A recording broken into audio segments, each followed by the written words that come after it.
Yeah, I think you can start now. People are going to join us as we move on.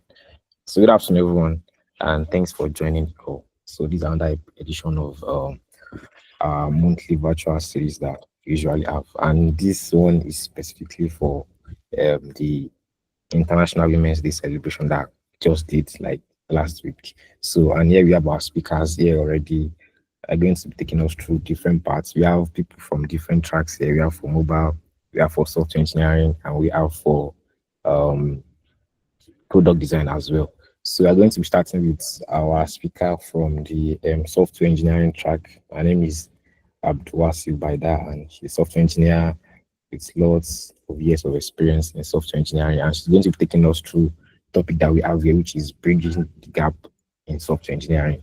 So and the floor is hers now, and then she can start. So as speaker, you can go on. Hi, good afternoon, everyone. Thank you so much for the short introduction. It's a privilege to be among you guys today.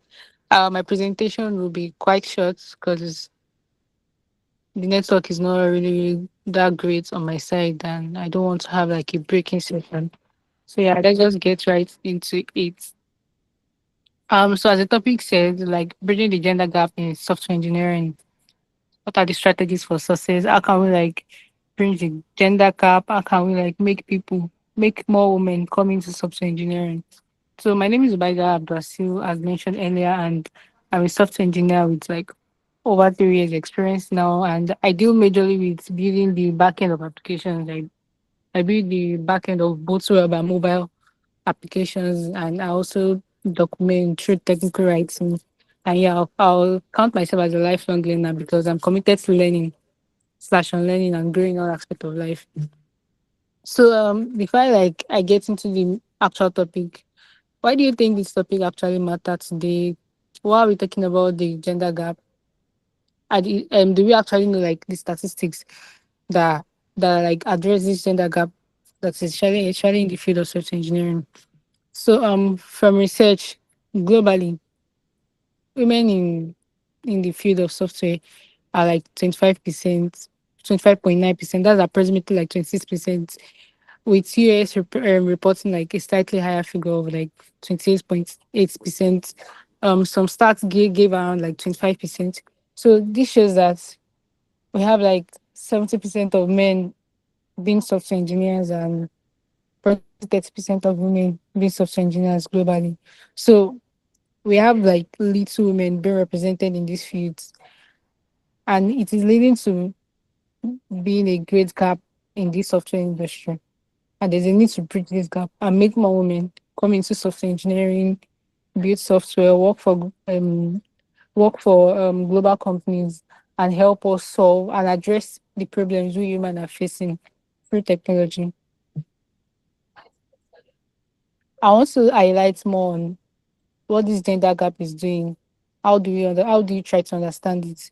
So in the field of computing and programming, women used to dominate. We had Ada Lovelace, Grace Hopper. These are women that they built programming language, the participated actively programming language as far back as in the 80s.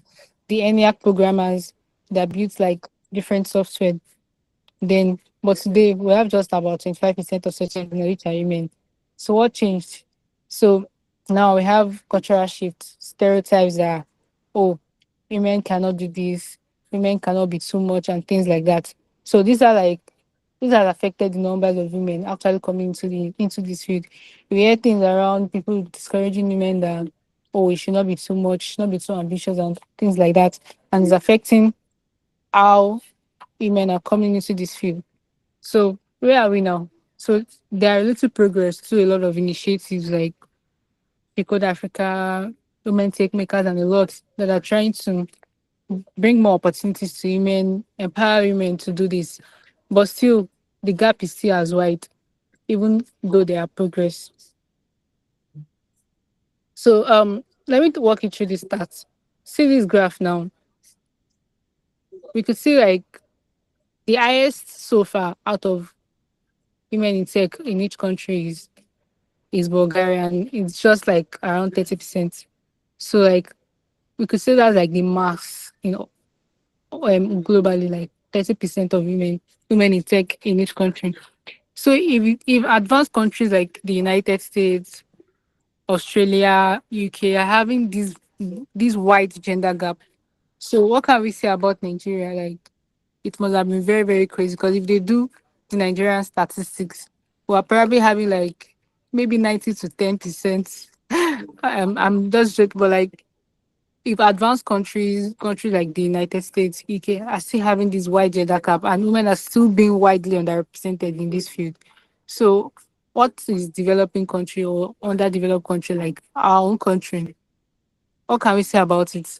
So we could see now that there is a need, aside from being like in Nigeria or anything, there is a even need globally to empower women in engineering. And this serves that there are opportunities for us. So if you come into software engineering, you get your opportunity because they are looking to like fill these spaces, make the industry more inclusive, more diverse, and more encouraging. So why do we need more women in this field of software engineering? Why are we like advocating for women to join technology, to women to join software engineering? Women will solve their problems better. Imagine like you want to be the hub primary to help women out to give birth or something. And the developers are men. They do not understand our problems. They do not understand our situations. They cannot design better solutions for because we are the one facing this problem. So the one that can come in to solve this problem ourselves. So we need you, dear man. We need you to come into this field. When we have diversity, it leads to better innovation because different perspectives contribute to better problem solving. You want to build an app for pregnant women now. When women collaborate with our men, it leads to us having like better problem solving to our product, to our problems, and also more user friendly products. More opportunities for you. The tech industry, as I said,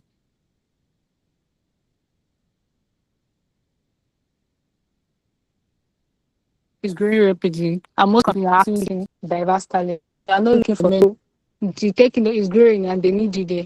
So there are more internships, more scholarships available for women, so they could encourage women to like participate actively in it and build innovative solutions. Also, we need you because you are breaking barriers for future generations because you are changing the narrative that women can actually be more, they can do more, they can innovate. And by them joining the tech, they can inspire and pave way for the younger women that are coming after us. Because if we can break the stereotypes now, we can break the cultural shifts now. We are making it easier for the younger generation that are coming after us to to participate actively in the industry with no bias or stereotypes. And also, you being successful in this industry encourages more inclusivity. It inspires other women that they could actually like be more. They could do this, and they could participate actively more in the field of software engineering. So, what are the strategies for you as a human to succeed in this software engineering so we can bridge this gender gap? As a young lady that is probably aspiring to be in software engineering or you're in already and you're trying to like make your skill better and everything, these strategies will like be very, very helpful to you. First is like start small. Like Rome was not built in a day, and people don't become amateurs in even in 2 weeks or a month. So start from wherever you are. It can be starting from learning the basics, which are the technical skills. Technical skills like programming, building software, computing in general. Learn it. Join tech communities and networks. There are a lot of communities now that are supporting women, that have been there for women. There is Code Africa, Women Tech Makers, there is For Africa. So many women communities and networks that are like empowering women, encouraging women to get these skills. Some are even going as far as giving you like resources like laptops. Because like at least Code Africa did like a laptop scholarship recently. I've seen some other initiatives giving laptops to women so they can like encourage you to come into this field and bridge the gender gap. Find a mentor. When you get better, you can also like be a mentor and bring more people into this field. Write about the things you learn. You can leverage different blogging platforms to share your knowledge. I learned about this particular skill today, or I learned about this implementation and programming today. You write about it, you share it. This like encourage people to like do these things, gain from you, and also you also get better while doing that. Gain practical experience through maybe internships, working with startups to like get your hands on the basics and the likes. Attend conferences and meetups. There are a lot of tech conferences that happen like yearly. There are even like women focused tech conferences that you could attend. Attending this conference will help you see other women that are thriving in whatever tech field you want to be in. Yeah, you hear their stories, how they got started, and how you also you can leverage that part to carve yours. So advocate for yourself and others, root for yourself, build resilience, be consistent in whatever you're doing, be persistent and consistent, advocate for yourself, and when you get better, advocate for others too, because we go far when we go together. So my final thoughts on this presentation is you belong in tech. Never think that you do not belong here, it's too hard or anything. If others can do it, your brain too can take it and you can also do it. You start small, but you stay consistent. You don't need to have everything all figured out. You could start from where you are now, build the momentum up from there. And you realize that you actually get better along the line and you get to like participate further as you improve. Support other women, go with if you have like hackathons or anything, you can look for other women in different fields, collaborate with them, build products together, build things together. So we can all like reach the gap together. And maybe in the next 5 years, the percentage of women in this industry would have increased further, at least maybe by 100% or so, like 40, 60 or so. So to bridge this gap, it's a collaborative effort between me and you. So we need to like come together. Um, we need to like come together and support each other so we can bridge this gap together. I wish you success as you like have your part in the field of software engineering. Thank you so much for listening. Any question?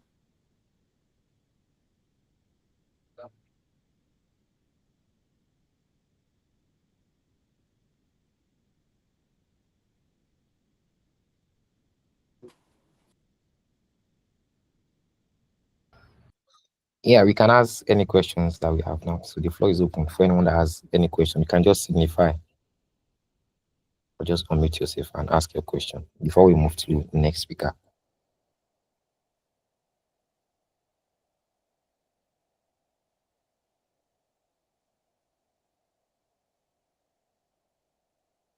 So if there are no questions, thank you so much for joining our first speaker. Thank you for the very wonderful session. Um, we appreciate it. So moving next to our second speaker now, which is Usherat Alimi Damilola. She's a mobile engineer at Code Magic. So she's going to be shedding more light on how females can get into mobile engineering, how to go about it, and everything. So she's also a very experienced mobile engineer, and she's very capable, and she'll be talking to us about that field. So the floor is yours now. Thank you so much. Hi, good afternoon, everybody. Um, Good afternoon, the organizers, speakers, Ubeda. That was a really beautiful presentation. Thank you. I mean, I learned a lot. Please, why is nobody talking on the call? Organizer, can you hear me? Yeah, I can. Why is nobody talking? Are these not like community members? Are these not people in your community? They are. There are people, ginger them now, let them talk. Yeah, React, even if it's just reaction. I mean, the first speaker finished speaking, even if it's just reaction, clapping or anything, let there be of like energy. Exactly. Clap for that was such a beautiful presentation. And you guys didn't react, you didn't do anything. But yeah, thank you so much once again for having me. Um I just have a few things to share, so I'll just go ahead with my presentation so I don't waste anybody's time. Okay. Uh, okay.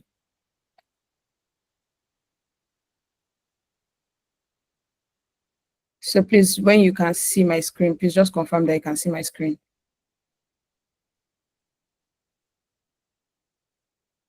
All right. Thank you very much. Thank you for the reactions.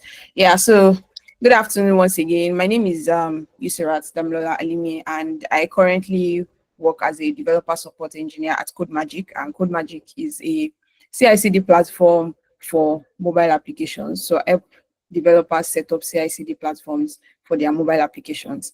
And yeah, I'm also a Flutter developer. And today I was asked to come and talk about navigating the mobile development ecosystem as a woman in tech. So yeah, I'll just start with a brief introduction from Hello World. So I would say I started my development career writing Java, using Java to build desktop applications. From there, I started using Java to build Android applications. And afterwards, by the way, Java for Android applications is like native, and I'll be going into what that is about later on in my presentation. From there, I started building cross-platform applications with Flutter. I volunteered for a lot of communities, including She Code Africa. I was one of the pioneer leads for She Code Africa. Volunteered for GCC UI, currently also at GDG Badon, and a number of communities actually. Then what else? I'm like Ubeda said, I'm still Ubeda's word. I'm a continuous learner. I'm a continuous learner, and I like speaking to people. I like encouraging people, especially women, to come into tech. And let's just say I'm literally Damilola, and I like doing a lot of things. So yeah, my journey, that's just been my journey from when I started writing Java to writing Flutter to going into CI/CD, and currently I'm exploring the world of cloud engineering. So today we are going to be talking about the mobile development ecosystem, essential skills to grow your career in mobile development, navigating the mobile development ecosystem as a woman in tech, challenges and how to navigate them, and also I'll just be sharing a few things on how women have been shaping the future of mobile app development. Then I want you guys to ask me questions while I give answers to them at the end of this presentation. So yeah, the mobile development ecosystem. So my tagline for this is like behind the screen. What exactly happens behind the screen in your phone? And then what's it called? How many of us play this snake game? This snake game on Nokia, what's it called? Yoruba people call it Tonosobe. How many people play the snake game? Yeah, so I love it. So from the snake game to now we have Swift, we have Flutter, we have React Native, we have a lot of we have different frameworks now that are used to build high-end applications that I don't think anybody plays snake game any longer. If you play it, you're just doing it for memory's sake, right? So we already have Subway Surfers, we have a lot of games, we have a lot of applications, we have e-commerce applications, we have a lot of them. So how exactly did we go from this snake era to Swift? To be very honest, I won't be going deep dive into how we went from the snake era to Swift, but I'm just going to be introducing us to the different types of mobile applications that we have, the technologies behind them, in case anybody here after this call would be very much interested in exploring any one of these, or in case you're already exploring them, I might just say one or two on it. So yeah, we have the types of mobile applications. We have the native applications. These native applications are literally applications that run just on one platform. So let's say, for instance, if you're using Android, you're using iOS, applications like what's it called? There are some applications built with Java. Like I said earlier when I started, I started my mobile development career using Java and building Java for using Java to build Android applications. So I was building native applications. That is, whichever code I wrote in Java would only run on Android. I would not run, like I could not deploy my app to iOS. If I build an application today, it would only work on my Android device. What is it called? If I want to build for iOS, then I have to explore another iOS native framework like Swift or the likes, right?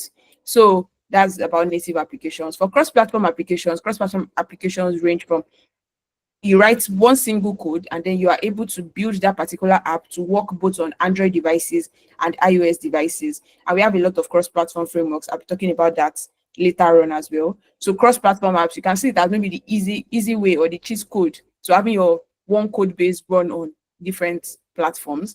Then we have hybrid applications, which are applications like there are some websites now that you would see that they would allow you to kind of like pin the website to your phone, whereby it seems like you're using a mobile app, but in the real sense, you're actually what's it called? You're actually on a website where you can pin it. I don't know how to explain this better, but if anybody has experienced this before, whereby some websites will actually give you the option to kind of pin the website to your phone, and then you can use it on your mobile phone as this thing without having to go to www.this. Then progressive web apps are just like they are web applications that are actually that can actually work on the mobile phone as well.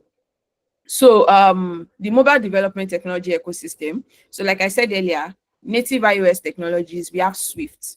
So Swift uh, is also one of them. I'm trying to remember. Okay, so then we have Objective C as well. So when you use any one of these languages or frameworks, these technologies literally enable you to build applications. Swift and Objective C enable you to build applications that run on iOS but would not run on Android. While what's it called? Kotlin and Java, like I said earlier, I used to write Java, and Java, any code you write to build their applications using Java and Kotlin would only run on Android devices. So they call them native Android technologies.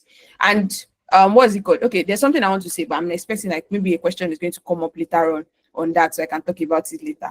So now cross-platform applications technologies include Flutter. Like I said, I'm a Flutter developer. We have Flutter, which was built with that programming language. We have React Native built with JavaScript. So if you've been exploring JavaScript and you would like to what's it called?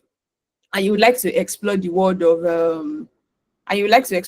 of mobile app development, you can look out for React Native. We have Net UI, we have native scripts. There are also a lot of like evolving ones and those that have been existing beforehand. But like these are technologies that that make up the mobile development ecosystem. And as you can see, I didn't talk much about the technologies involved in hybrid or PWAs because those are just HTML, CSS, JavaScript, the usual ones that you would use for your website.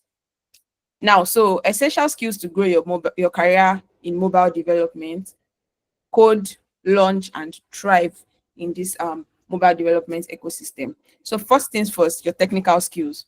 This is like very undebatable. You need to have the technical skills to be able to start building those mobile applications you see. I mean, a lot of us have a lot of mobile applications. We have WhatsApp, at least you most likely saw this BC on WhatsApp. If you didn't see it on WhatsApp, you saw it on LinkedIn. LinkedIn has a mobile app. If you didn't see it on LinkedIn, you saw it on Instagram. So right, these mobile applications, they're like a lot of mobile applications are in the stores, but you need your technical skills to be able to be a part of this ecosystem, whether you're going to be learning programming. And one thing I would usually say is I've listed all of those frameworks, but they have programming languages that back them up.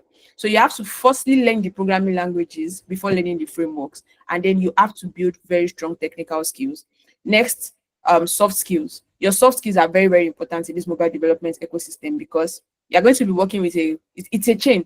You're going to be working with a lot of people. You're working with a designer, you're working with the backend person, you are working with probably the person setting up CI/CD for your company to deploy your applications to the store. You are working with a QA engineer that's supposed to test your app while making sure that this app is actually usable, user-friendly, and every user of the product can navigate it. So you need your soft skills. Continuous learning, like Obeida said, you need to be a continuous learner. Things are evolving. So when I started learning Flutter, I used the course by Angela Yu, and I know a lot of people that have reached out and say, oh, they want to learn Flutter now. If I give them that course, they will say it's obsolete. That's because Flutter has evolved. So is like some all other frameworks. They've evolved with time. I mean, Flutter started, there was no null safety, now there's null safety. Flutter started, there was no this, now there's that. Like every single thing, you just have to be a continuous learner. Also, build your portfolio around tech. Don't just, okay, you have your technical skills, right? Work on projects. Don't just be in that tutorial hell. Build a portfolio. Volunteer for communities that are not only focused on mobile developments, but also tech communities in general. Those are the things that help you to build your portfolio. Now, look for educational pathways to improve yourself. Either you want to come up with a learning plan. I remember this week at work, we're asked to come up with a learning plan on things that we also want to learn aside actually doing the actual work. So come up with pathways on things that you want to learn and how you want to improve your education in this system and even out of the system if possible. And lastly, networking and mentorship. You need to know how to network. You need to know how to speak to people. And I'm going to be talking about mentorship later on, just because I know, like, as women, maybe introverted ladies, I like to categorize myself as an introvert too. So I'm going to be talking more about networking and mentorship. But networking and mentorship is actually very important. And I remember during the week or 2 weeks ago, there's a particular lady on Twitter that I look up to, and like she's someone that I really love. And when you see her from afar, you feel like, this person has it all figured out. And she said she wanted to take a step in her career, and she was actually, this is the first time she would actually be so confused on what next to do, right? And she was looking for a mentor, and she said she might just close her eyes and just shoot a DM at somebody that she has actually been looking up to. So like, you're never too big for a mentor or too small for a mentor, if there's anything like that. But mentorship is actually very, very important, and networking as well. Now, so navigating this the mobile development ecosystem as a woman in tech, which is the main reason we are here. And what's it called? Breaking barriers while building mobile applications. First things first is that start where you are. I mean, if you attend tech events very well, you'll have probably had a lot of a lot of the preamble that I've said. You've had, okay, let's do Java, you've had let's do Kotlin, you've had this. But some of you might even feel like, oh, I don't even have a laptop. I mean, I'm just going for this tech event. I listen to it, and there's really nothing I'm doing at the end of the day. But I'd like to say that you should just start. Start where you are, use what you have, and on the way, just grow as you go. I know it might sound like very cliche, or people talking about how they started with a mobile phone, and then now they're currently on a MacBook, grass to great story and the likes. But honestly, you cannot tell that story if you actually do not start from where you are, right? Start with what you have, just use what you want. Now build a very, very, very strong foundation. If you are currently looking to explore Flutter, don't just start building UI. Start with that basics of that. You want to be a React Native developer, start with the basics of JavaScript. Know the languages that pioneer or power this particular framework. Build that very, very, very solid foundation. It's going to help you in this mobile development ecosystem. Because I remember there was a particular task that we're to do, and although we're building Flutter, which was cross-platform, we needed to integrate some kind of native technologies into it, and that was where some idea of other programming languages actually really helps. So when you're building your career in tech, that solid foundation, especially if you're looking to explore the mobile ecosystem, that solid foundation in programming is going to be very, very important. Now, next, participate in hackathons. I mean, there are a lot of people, they're like, okay, now I've watched tutorials, there's no job outside, I'm applying for opportunities, it's not working out. Participate in hackathons. I know one of the things that hackathons does for you is that it does not only expose you to people that are going to actually refer you to roles, it actually helps you build, apart from your career capacity, it helps you build your soft skills along the line. For me, right, I used to participate in hackathons when I was in UI, because I had stage fright. I identified that pretty early. There was someone that had really, really, really terrible stage fright, and I wanted to deal with it. So aside from the opportunities that participating in these hackathons actually helps me with, I was also able to conquer something like stage fright. I was able to build my soft skills. I was able to improve on my communication skills, because some of these hackathons even provide you with boot camps where they actually train you on most of these things. Now, another one is establishing an online presence. To be honest, I understand that not everybody can be this online, talking about what I'm doing this, doing that. But honestly, one of the best ways to actually thrive in this particular ecosystem is to have a good online presence. If you are learning something, post about it. If you build an application, if you build this really, really nice animation, or an application that does this really nice animation, post it on social media. Let people know that this particular person actually does something in the mobile ecosystem. And yeah, that's really, really helps. Now, seek mentorship. Like I said earlier, you are never too big or too small. Don't. And when you're seeking mentorship, I'd like to just point out that do not just go into that mentorship with the mind that I just want to learn from this person. Go in with the mind that as much as this person is going to be pouring into me, even if it is little, I would also love to pour into this person as well. And even if I'm not pouring into that person, let the person actually see that there is a way you are also passionate about giving back at the end of the day. That is, pay it forward. This person is giving you mentorship, and then you've learned this thing. Even if it is let the mentor probably see you write one or two articles educating people about something that you learned from the mentor. It kind of makes you look like a serious person, and makes mentorship also easy for the person. Now, advocating for inclusion and diversity.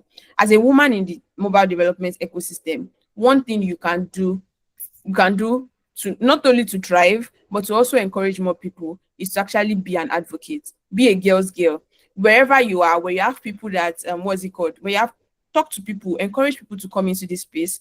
When you have people that are struggling in the space, help them, right? Also advocate. If you are working in a place whereby they are building a product and you see that it might not necessarily be how do I put it? I don't want to say female compatible, but the English is not coming. Try to be that advocate, try to be that person at work, try to be that person at whatever space you are that advocates for there being like diversity and inclusion in every single thing. Now be determined, be resilient, and be focused on your goal.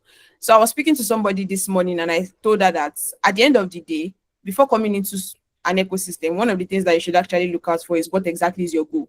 Is your goal to come and impact people by building mobile apps? Is your goal to just want to see your apps in the store? Like you just want to pick up somebody's phone one day and see that this application that this person is using is me that built it. If that's your goal, then be determined and make sure that you actually do not leave. You continue learning until you achieve that goal. If your goal is to make that USD or to make that pounds, be very, very focused on that particular goal. Don't quit too early.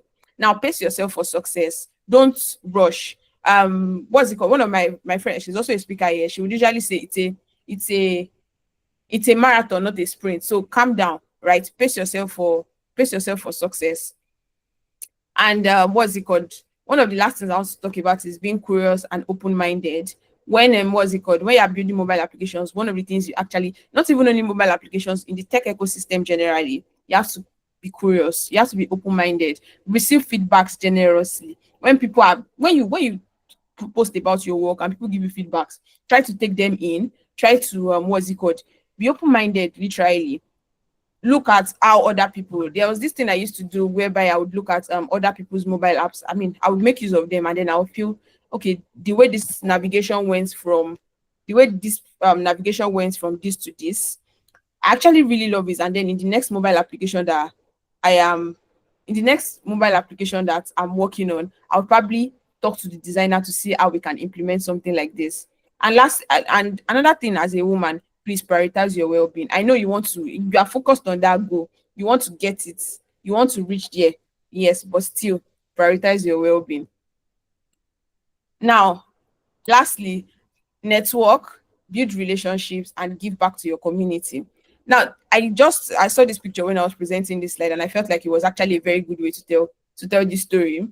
How many people recognize the two people in this slide? Please don't react or anything. Recognize them.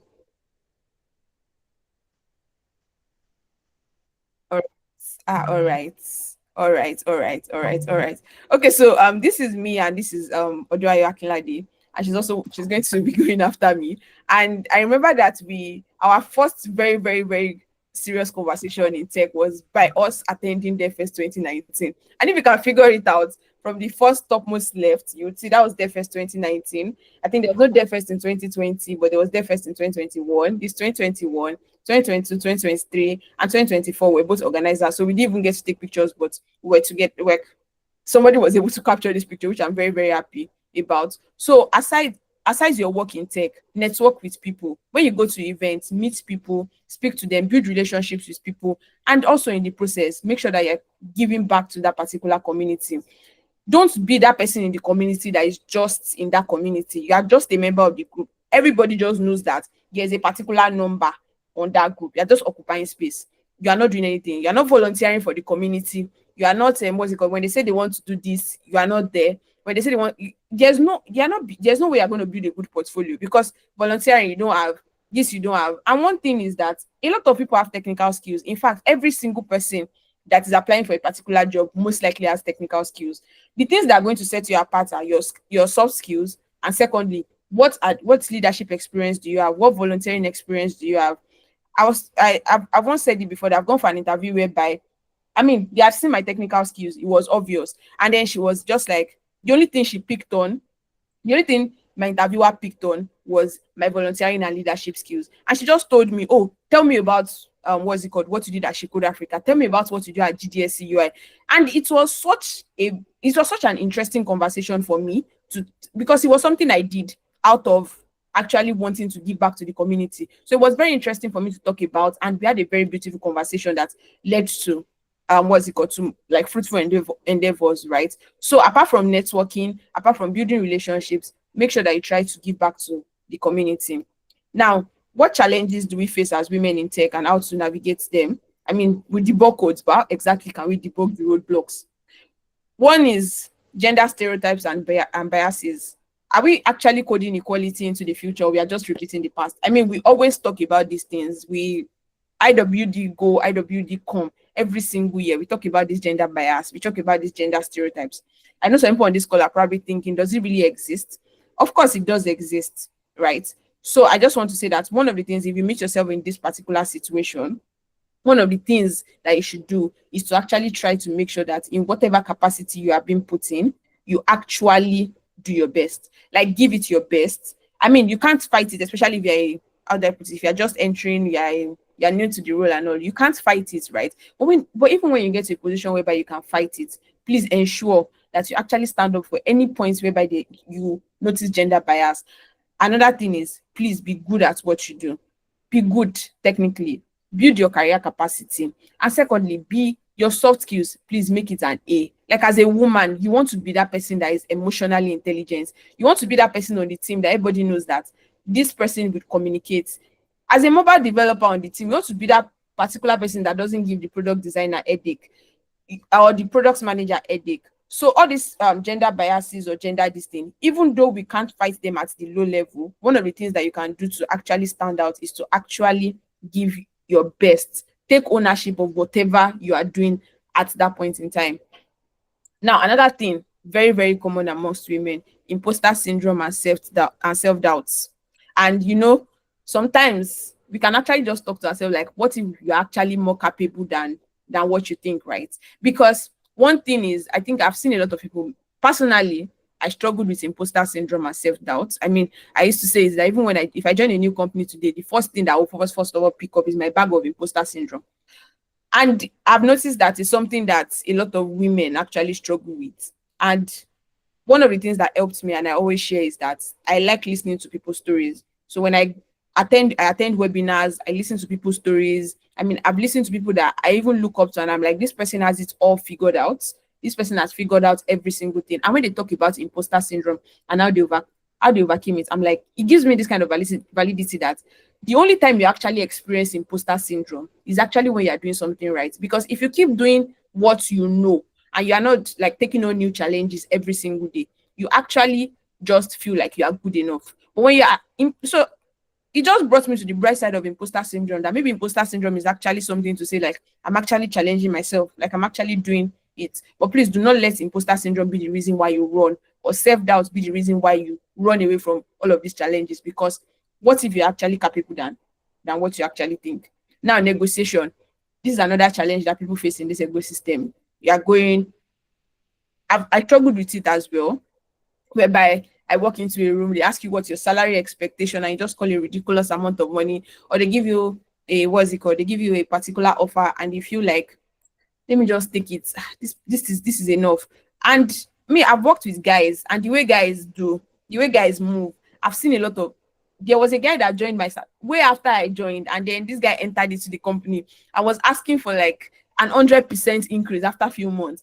And me, I was at the company for more than 1 year, and I could not even bring myself to actually walk up to my boss to say, I want to ask for a raise, right? So when you get an offer, when you feel like you are deserving of a raise, ask. Because honestly, if you do not ask, who will?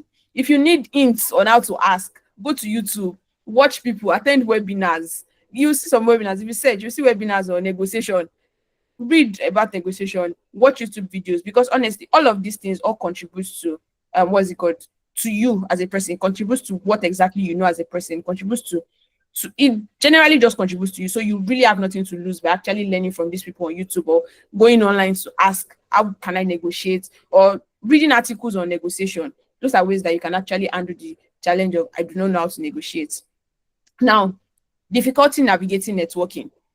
I know a lot of people, especially if you're an introvert that doesn't like you don't like meeting people. I mean, even some tech events. I mean, you're going to a tech events and I see like 1,000 people at the tech events. You're like, where exactly do I start from? How do I even make a meaningful conversation or meaningful connection in this place? Everybody here they're all strangers. How exactly can I even navigate this?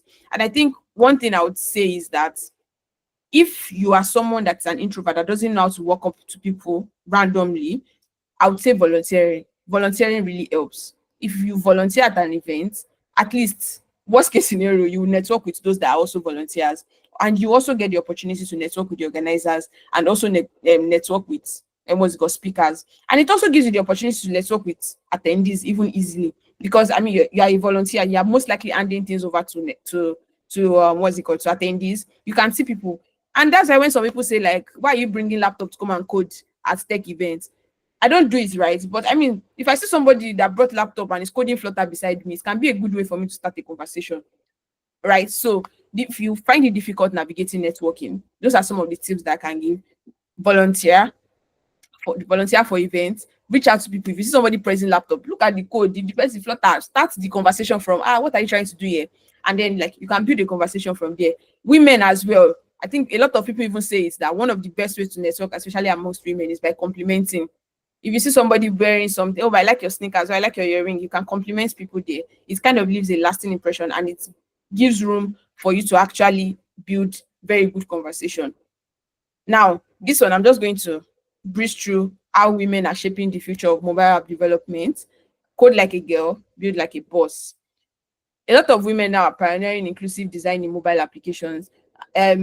Most what's it called? At least now we've seen the difference between people that are when there's a team building a femtech or an health tech products geared towards women, we can see that we can see the difference literally in what's it called, in the products that are being churned out now and what we used to have before when women were not in this space, right? So we can see the difference. We can see a lot of applications now. We can see that yes, this application is built for women and by women. So everybody here, I see no reason why you're not standing up to actually come and join in this movement. Now we've seen a lot of women occupy leadership positions. I'm sorry to the men, oh, we all know that women, when it comes to emotional intelligence, women have that A game, and women are really, really good leaders. If you see, if you've ever worked with a female boss, and I'm not talking about all female bosses because I know some people have bad experiences with female bosses, but for the female bosses that have been opportune to work with, you would see that they have such strong, for some of the female bosses that we opportunity to work with, you see that they have such strong emotional intelligence, right? That is just different. They know how to react to situations, they know how to communicate, they know like just a lot of things. So honestly, we need women in this particular ecosystem. Diversity, advancing diversity in tech teams. Most times when you see a woman in a tech team, right, she's trying her best to make sure that she brings another woman in, right? So even what's it called?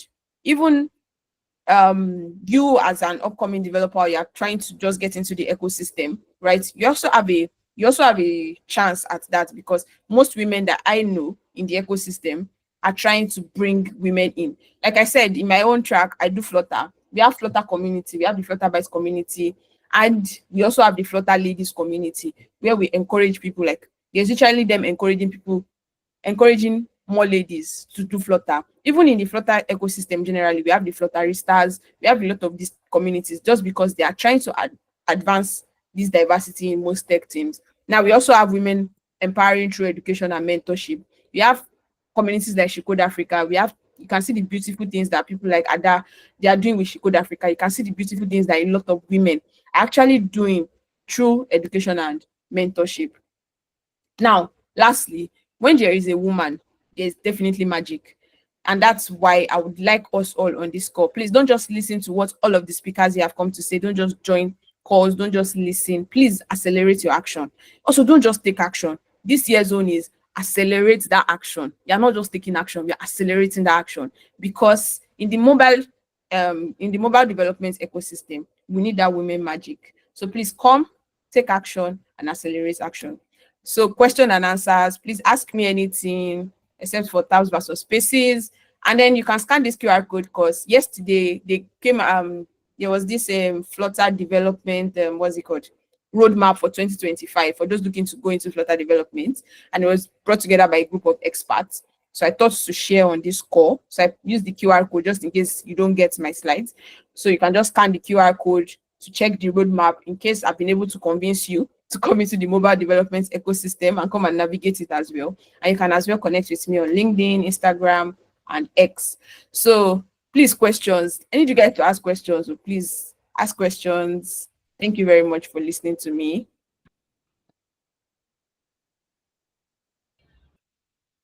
Yeah, thank you so much for the wonderful presentation. It has really been a very nice one. Thank you so much. So it's now time for our questions. So let us ask any question we have on mobile development and anything. So the floor is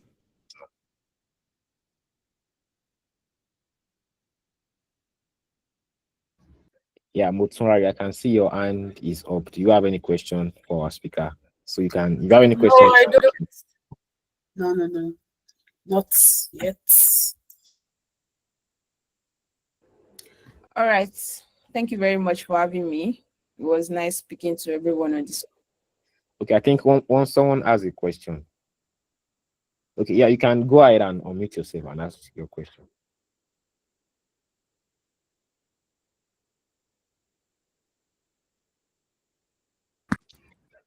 Thank you for this wonderful presentation. Can you hear me? Yes, I can hear you. Yeah. Okay. My question goes like, okay, how do you like maintain? Because you mentioned that you're a mobile app developer and you're moving to cloud. Like, how do you maintain being a mobile developer and like adding more to your skills? Like, because at times if you're working, it can be overwhelming. There's no time to like learn more and all. So like, how do you navigate that? Oh yeah, thank you so much for your question. Thank you for asking me a question. But yes, I mean it's not easy. Like nothing is easy, right? But like I said earlier, you need to always have this mindset of wanting to improve on yourself. So if you are doing mobile development, how can you improve on what you are currently doing? Is there any other what's it called track that you are interested in exploring? Is there any of those things? Like it's never easy to be honest. And for someone like me, right, I kind of navigated like combining school with all of this and also like working outside of school. So it's never easy, but I'll give like few tips that helped, right? Firstly, the grace of God. The grace of God. Secondly, I would say is time management. So you need to be able to like manage your time effectively. I mean, if you are working, currently I work like 9 to 5. So if you know that you are working, you are making sure that your 9 to, especially remote workers, me say I'm guilty. You're making sure that your 9 to 5 is actually 9 to 5 because most remote workers find themselves working even more than the time, right? So try to allocate time for different things. If you are working between 9 to 5, you can rest between 5 to 6, can sacrifice some things. If it's maybe what's it called, going out for a party, you can sacrifice it to learn for 1 hour or 2 hours. To be very honest, like I said earlier, that my friend will usually say it's not a sprint, it's a marathon. So you just have to keep, how do I put it, 1 hour every day, right?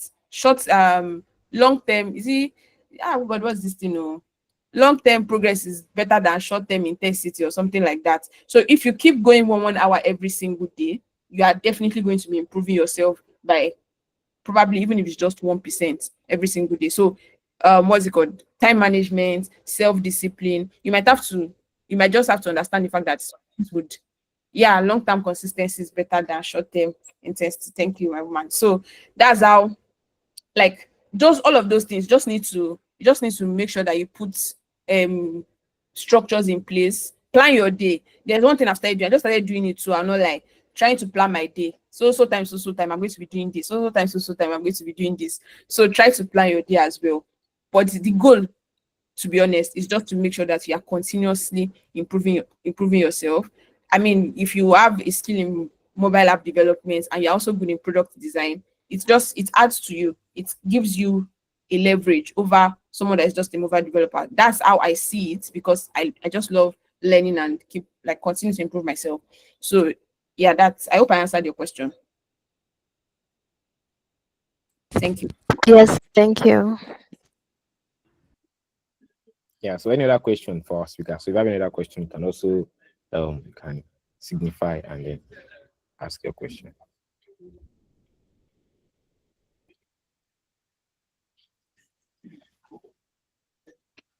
Yeah. So if there are no questions, we could have to move on to our next speaker. So thank you so much. Thank you so much for the presentation. It's really wonderful. So move on to our next speaker. Her name is Odunwayo Akinlade, and she's a product designer with lots of years of experience. She's also Google Women Technical Ambassador, and she's also one of the organizers for GDG Badon. And like I'm very sure most of us we have probably seen her before during the fest and other Google events that we have here in Oyo State. And yeah, so she's going to be talking to us about um, iterate, learn, and lead. So designing your career, probably want to go into product design and other things like that. So how you can do it and then go about everything. So she's going to be shedding more light on that part. So the floor is now yours.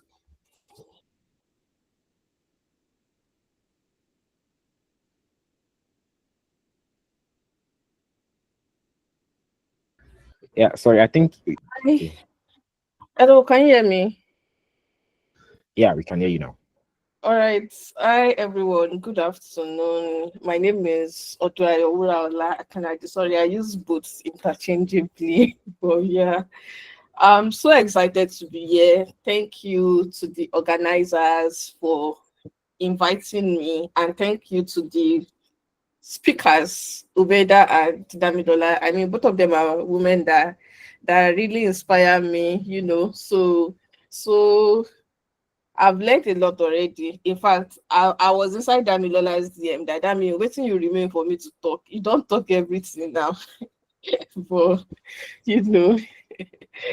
So um let's start with a very quick icebreaker just to just to lighten the mood. So if you could meet a cartoon character or a movie character in real life and hang out with them for some time, which character would you want to meet? You can type in the chat box or you can quickly unmute yourself. If you people don't answer me, we will start this presentation. So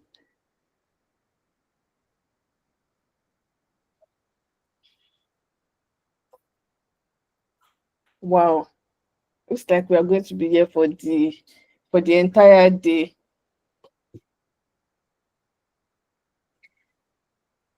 If you could hang out with a movie character or a cartoon character, who would it be? You guys are breaking my heart too. I would call names now. Okay, Adijat Motunrayo.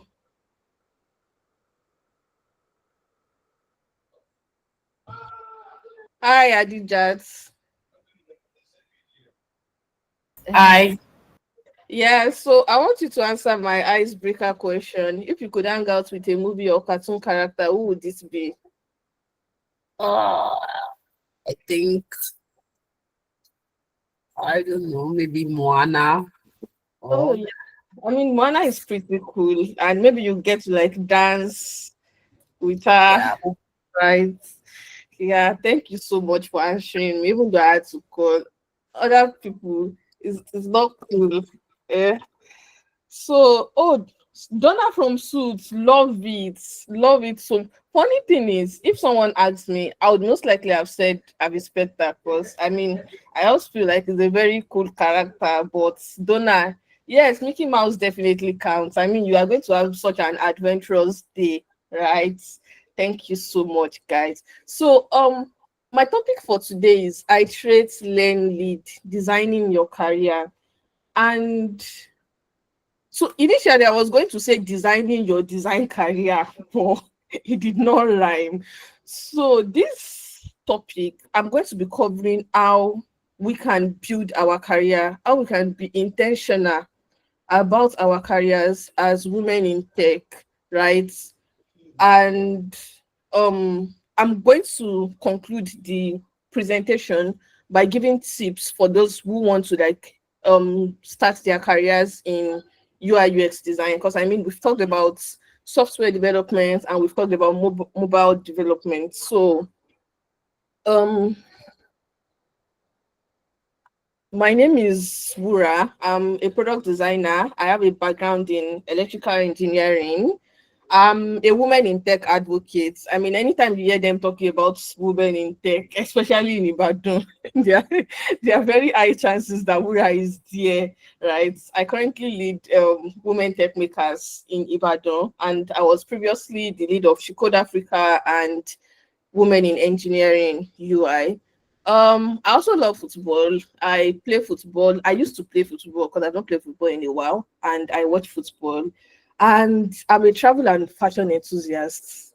I say enthusiast because I mean that travel will get here, but definitely I want to be able to name traveling the world as my hobbies someday. And fashion, I mean, yeah, I definitely do like dressing so nicely and looking good. So like I said, in this session, we are going to be talking about how to be intentional about our careers as women in tech. And I'm starting with this quote that says, the best way to predict the future is to create it. The best way to predict the future is to actually create it. And just like my topic says, designing your career is to actually sit down and design it. Like, where do I want this thing to go? How do I want this thing to turn out, right? So rather than just sitting down and waiting for things to fall in place magically, I mean, I know there's the part that luck plays, right? But there is so much that depends on you actually sitting down to like design things to create things, right? So and to design our careers for career growth, we are going to be exploring three different aspects today, which is learn, lead, and iterate. Because I believe all these three are very important, and like a fusion of everything would help us grow in our careers. So learn, lead, and iterate in any order, to be honest. And I'm going to shed more light on this. So we're starting with learn. And I started with learn because I mean, for everyone looking to start a career in tech, the first thing we do is learn. Like we start learning our different tech stack. But like the two previous speakers have said, learning is a continuous process. So this is how the presentation is going to go. As I progress, I'm going to talk about how it applies to beginners and then how it applies to like those in tech looking to grow. And I'm also going to be talking about like for UI UX people and then general tech stacks, just to make sure that everyone currently on this call benefits from this presentation. So learn, you have to be curious. I think that Belola mentioned curiosity and open-mindedness, right? You have to put yourself in the right environments that enable you to learn. And by putting yourself in the right environments, I mean associating yourself with the right people, opening yourself up to opportunities, volunteering, right? So it all starts with building a solid foundation for those looking to start a career in tech. I mean, no matter the path you are doing, whether mobile development, whether software development, there is this work you have to do when you are just getting started to make sure you actually understand the fundamentals, because that fundamentals, that foundation is what you are going to keep building on in your career. And even if you are going to be transitioning from one career to another, right? That fundamental, that basics is still what is going to like help you. And some of these things are even like transferable, whereby you learn them when starting your career as a mobile developer, and then when you are transitioning into cloud, they are still like very relevant, right? So build that solid foundation and learn by doing. Damlola mentioned that you don't just learn, don't just be stuck in that learning phase where you just keep watching multiple YouTube videos, right? Actually do things hands on, build projects, collaborate with people to build projects. Okay, I'm a UI UX designer, you are a front-end developer, you're a back-end developer.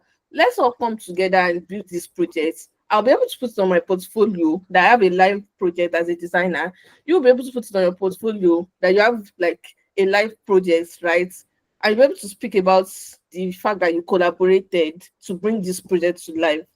So, and Danny mentioned hackathons too. Please collaborate to apply for hackathons.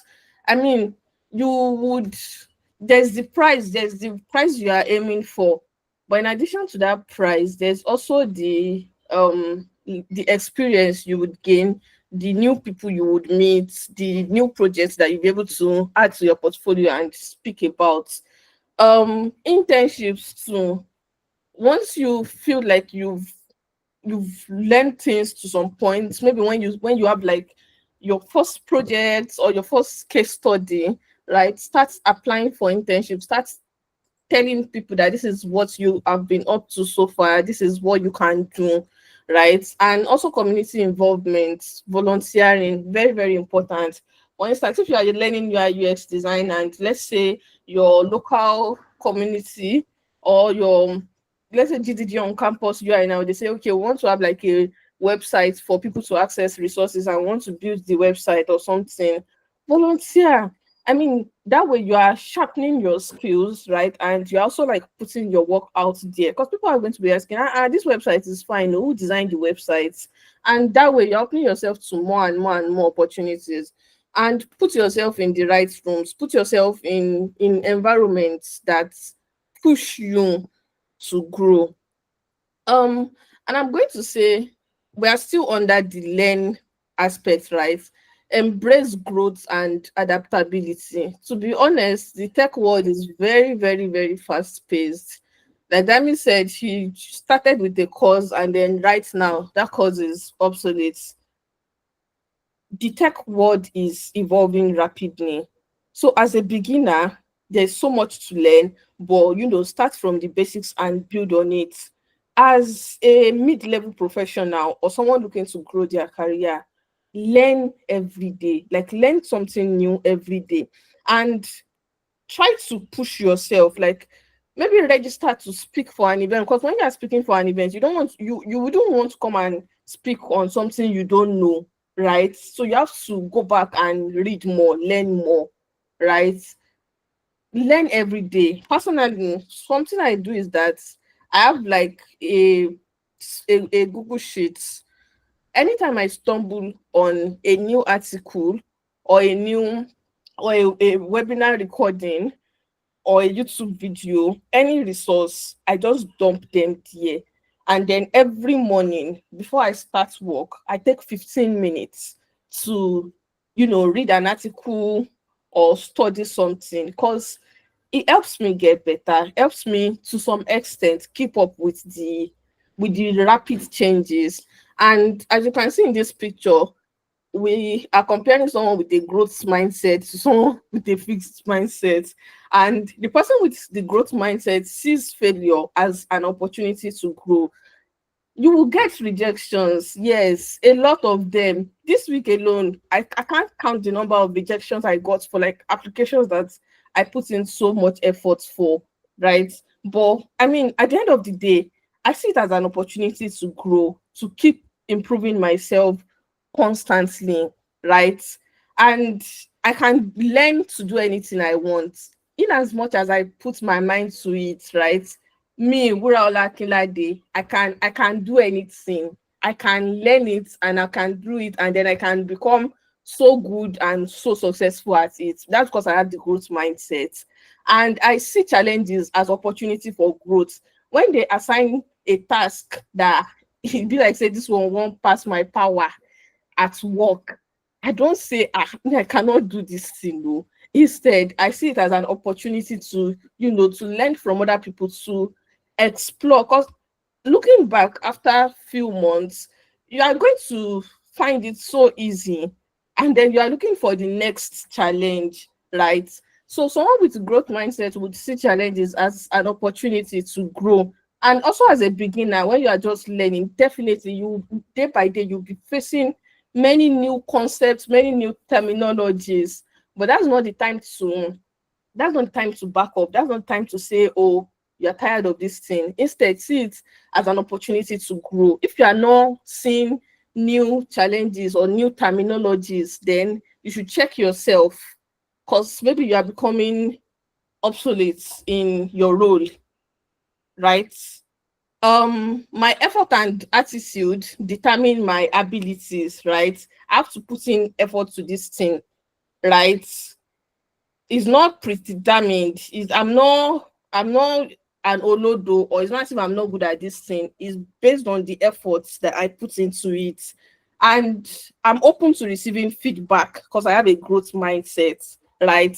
And I'm inspired by the success of others. I see big women doing big things in the tech industry, and I'm like, yes, I must also do well, right? Finally, I like to try new things because I'm very curious and I am open-minded and I have a growth mindset. I do not have a fixed mindset. And I'm going to be ending the learn aspect with this quote that says, be so good they can't ignore you. Anything you do, just strive to be the best at what you do.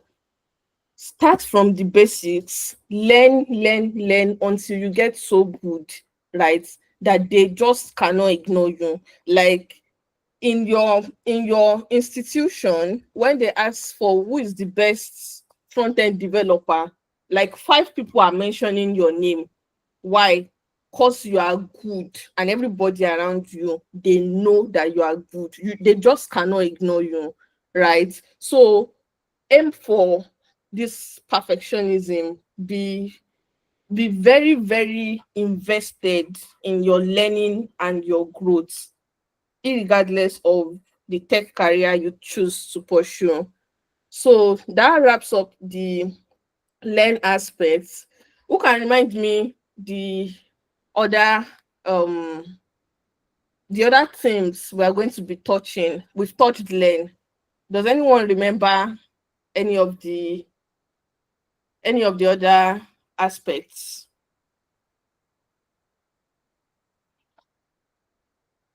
You can send a message to the chat. Iterate, very good. What does it mean to iterate? Iterate means, collecting feedback and refining something to be better. So this iterate says that your career is a work in progress. Experiment, adapt, and refine as you go. As you can see in the image by the right, we have like the different steps of the design thinking process. Empathize, where you put yourself in users' shoes to understand the problem they are facing. Define, when you try to, like, okay, these are the problems they are facing, this is the particular problem statements we are going to be tackling. Ideate, when you brainstorm, you think of different solutions. Prototype, when you finally design the solutions. And test, where you give the users the products to use and gather feedback. But if you look closely at this image, you'll see that there's a first set of arrows connecting them, right, in a straight line. But if you look again, you see that there are now some arrows that are returning back to previous steps. Like, what do you mean after getting to test? There's an arrow taking me all the way back to define. After getting to prototype, what do you mean I need to ideate again? So this is exactly what it means to iterate, right? You keep going. In fact, sometimes after testing with users, you realize that that problem you are solving is not the actual problem. And then you have to go back to talking to users. So that is exactly what it means to iterate. And just like we iterate during the design process, that's exactly how we should be treating our careers. Your career is not perfect as the first draft. That thing that you think that is your career, your dream career that you are passionate about, that might not be what you would end up doing, right? So as women in tech, we need to constantly iterate on our careers. You need to try out different things, right? You need to continue learning, constantly learn. You need to do so many side projects. You need to volunteer for different things beyond what you are doing day to day, right? And if a company or a role or a project is not helping you grow, please don't be afraid to move on and redesign your career path. Dami mentioned something in our presentation that like when you want to start learning or when you want to get into mobile development, she asked the person that like, why do you want to do this? Is it because you want to build the best applications out there or because you want to make money in dollars? And I would say that's don't even just apply it to the start of your career, right? Anytime you are joining a company, anytime you are starting a new project, ask yourself, why am I doing this? Why am I joining this company? Why am I joining this project? Why am I volunteering for this project? And don't just ask yourself at the beginning, midway, reflect. This project that I'm on, the reason why I joined, am I achieving what I want to achieve? Is it still relevant? Am I growing? If I join this company because of money, is the money they are giving me, is it enough to stay, or can I do better out there? If I join because of growth opportunities, am I actually growing? Am I learning from people, right? And if at some point you evaluate and then you see that maybe you are not achieving what you thought you would be achieving, please don't be afraid to seek other opportunities.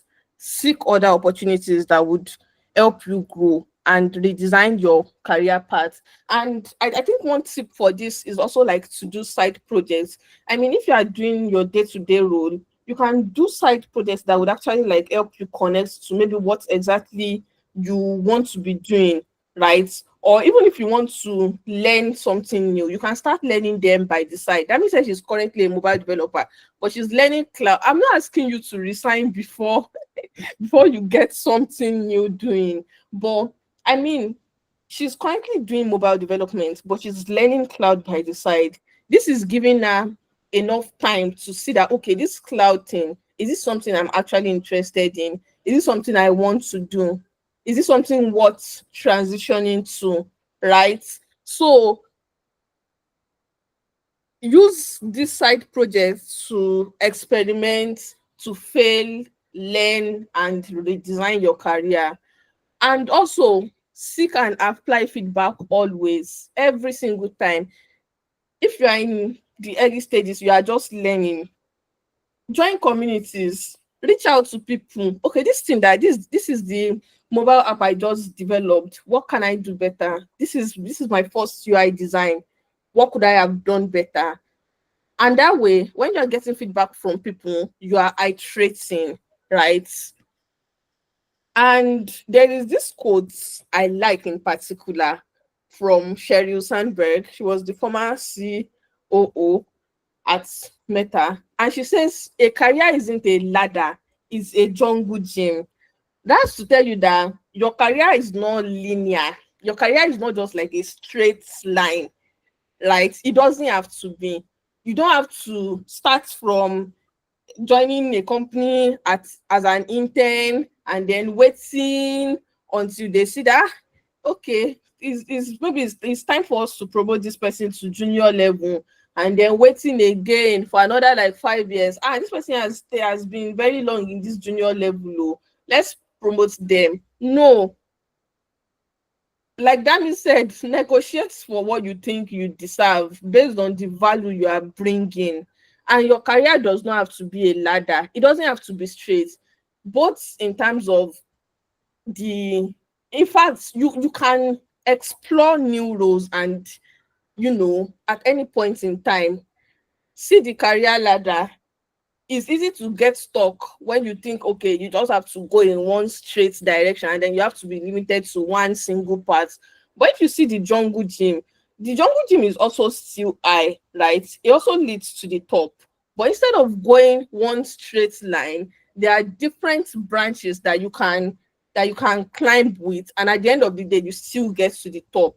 So this way you can be more flexible, you can explore, and you can explore your different paths and interests. So let's keep iterating on our careers constantly. It doesn't have to be a linear path. Explore new things, learn new things, always reflect, get feedback, know your why. Why am I doing this? Is this still relevant? Is this what I want to be doing? Is this what I am supposed to be doing at this point of my life? And finally, lead. So, I mean, personally, I'm very passionate about leadership, especially when I see females lead. And leadership does not even necessarily have to be like by the title. They don't have to call you design lead or front end lead before you start leading, right? So take ownership always. I'm encouraging us to take ownership, especially as women in tech. If you are given a project to work on, take ownership of that project. If you are given a task, no matter how small that task looks, take ownership of it. And even beyond work, take ownership of your life, take ownership of your career, right? Own your career, because at the end of the day, nobody is going to come and design it for you. And like I mentioned before, leadership does not have to be about the title, right? You can lead, you can take ownership, you can be responsible, even without like being called so lead. And I would also say be audacious. Seek opportunities, network, shoot your shots a lot. Because this is one thing, guys, especially in the tech space, this is one thing they do a lot better than we ladies do, right? You would see a job posting and then guys would qualify maybe only like 50-60% of the requirements, and then they'll go ahead and apply. But we ladies, according to statistics, if we are not like 90 or 100% qualified, a lot of times we don't usually apply. So I would say be audacious, right? Reach out to people, network, seek opportunities. And I'm going to be giving us this challenge. So we are going to be aiming for 10 no's in our career. Not 10 yeses, but 10 no's. So you are going to, things that maybe you've always wanted to do, maybe reach out to a mentor, maybe negotiate for higher raise in your salary, maybe ask for resources, anything you've always wanted to do, you are going to be reaching out. And if it's a no, you are going to note it down somewhere. But if it's a yes, we don't need it, just move on. And I'm giving us this challenge because you will realize that at the end of the day, people don't say no as much as you think they do, right? It's just all in our heads that okay, maybe this person is too big for me to reach out and ask for this resource. So that's why I'm challenging. And I'm also going to be doing this challenge. I'm going to be reaching out to people for help, for resources, and I want to see how fast I can get to 10 no's. So be audacious. And I think I'm going to be ending this lead with saying sit at the table. This is very important because a lot of times we women we face the imposter syndrome, right? We tend to really we tend to feel like frauds, we tend to undermine our activities, right? There was this story I read where there were guys and ladies invited to a meeting, not exactly a meeting, but just like to an office, and none of them was invited to the table. both the guys and the ladies.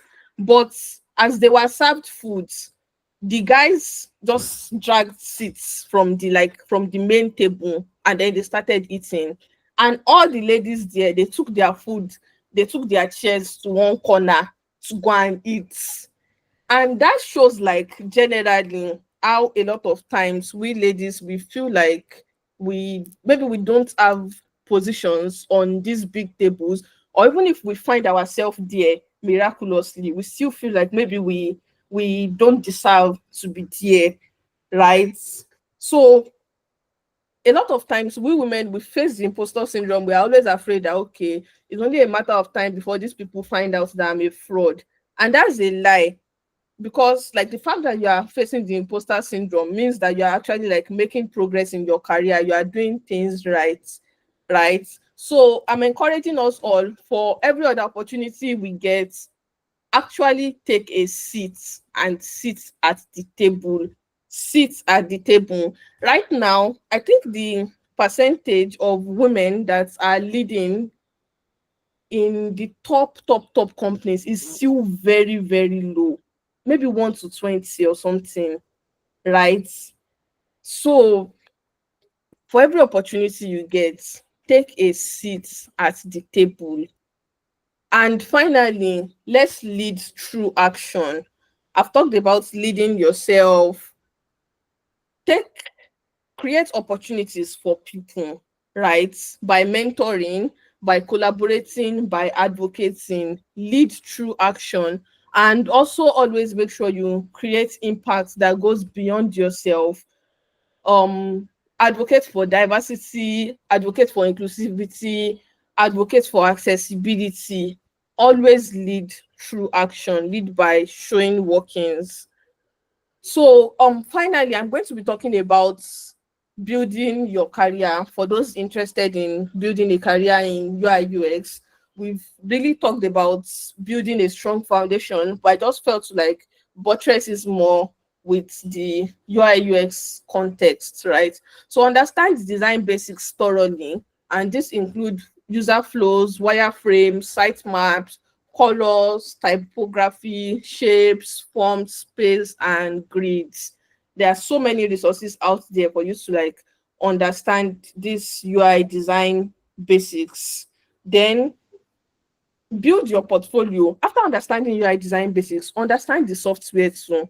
Figma is the software most of us use currently. So understand how to use Figma and then start building projects. Then make sure you start building your portfolio with case studies early enough. After you finish your first project, build a portfolio. You can start with Behance or Dribble. Put your work there. Let people see that, okay, this is the problem you solved. This is how you solved it. Because people are even a lot more interested in the process. They want to see the process you went through, taking the concept from idea to like the solution. And then share your work to gain visibility. This is something I personally still struggle with a lot, but please share your work. I've seen it work out for people too many times, right? If you start your design career, post on communities. This is my first design. Is there anything I can improve on? We talked about iterating constantly, receiving feedback, going back and then making it better. So share your work, get feedback, gain recognition, then practice. As a UI UX designer, especially in the early stages, you need to practice a lot, right? Do research, work on so many screens, work on so many designs, define challenges, find solutions. Then still like an artist, if you are just starting your UI UX career, try to clone as many websites and mobile applications as you can. If you see a website that you like, that design looks really beautiful, try to clone it. You would learn a lot from the process, and you would also be able to steal one or two elements, and then you merge everything together to form your own designs, right? So always study the work of successful designers, learn from their processes, follow top people in the design industry, try to clone their work, learn from their processes. And finally, avoid burnout. Like Dami said, I will say, is a marathon, not a sprint. Remember to take breaks, remember to prioritize self-care, and always remember to celebrate your small and big wins. You are not an imposter. So thank you very much.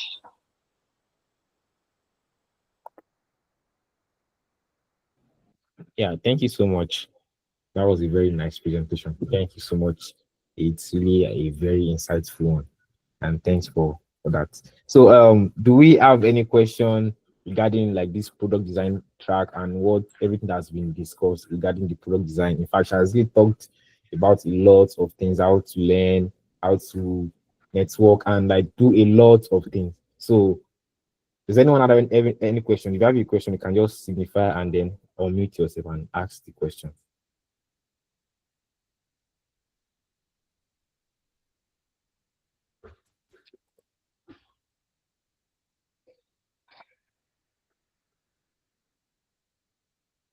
Please let's ask questions. So Yeah, please our ask it. our speaker Damilola said that she would sponsor giveaway for those that ask questions. So let's not waste the giveaway, please. Yeah, let's not waste time. Let's not be scared. So feel free to ask questions about anything that any of them has spoken about.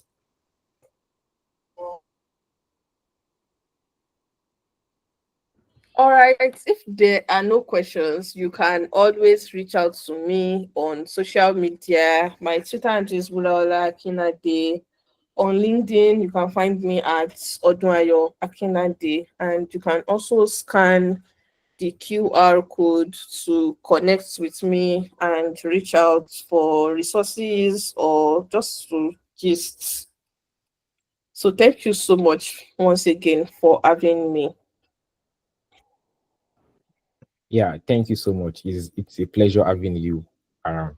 Thank you so much. So you can always reach out to them. I'm going to drop all their handles on the group so you can reach out to them on their social media handles on LinkedIn and every other places so that probably have like one or two questions that you couldn't ask her, you can ask them there and every other thing you can ask for like different things like that. So I'm going to drop their handles on the group so we can all follow them. And also, if you have one or two things I want to ask, you can also ask them there. So thank you all for coming. It's indeed a pleasure having you all around. Thank you so much for honoring our invitation, and I really appreciate it. So if there are no questions, I think we have to call it a day and then end the meeting here. So thank you so much, everyone.